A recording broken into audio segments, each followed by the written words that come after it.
बातम्या गोंदियामधून। गोंदियामधल्या सडक अर्जुनी तालुक्यामध्ये मुसळधार पाऊस झालेला आहे आणि या मुसळधार पावसाचा सगळ्यात जास्त फटका हा देवरी, सडक अर्जुनी आणि मोरगाव अर्जुनी या तालुक्यांना बसलेला दिसतोय। मुसळधार पावसामुळे शेकडो हेक्टर शेतजमीन सुद्धा पाण्याखाली गेली आहे। पिकांचं मोठं नुकसान झालंय आणि या संपूर्ण नुकसानीचा आढावा घेतलेला आहे आमचे प्रतिनिधी देवेंद्र रहांगडाले यांनी।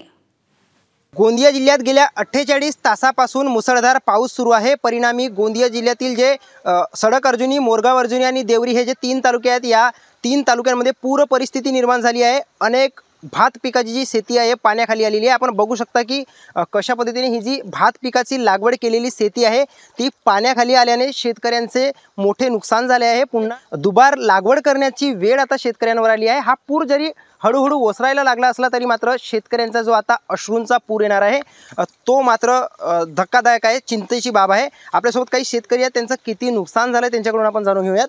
काका, काल पूर आलाय, तुमचं किती नुकसान झालं? माझे नुकसान भरपूर झाले आहे साहेब। भरपूर पाऊस येत आहे, 3 दिवसापासून पाऊस येत आहे। माझे नाव रवींद्र फुंडे आहे, मी राहणार पिपरी।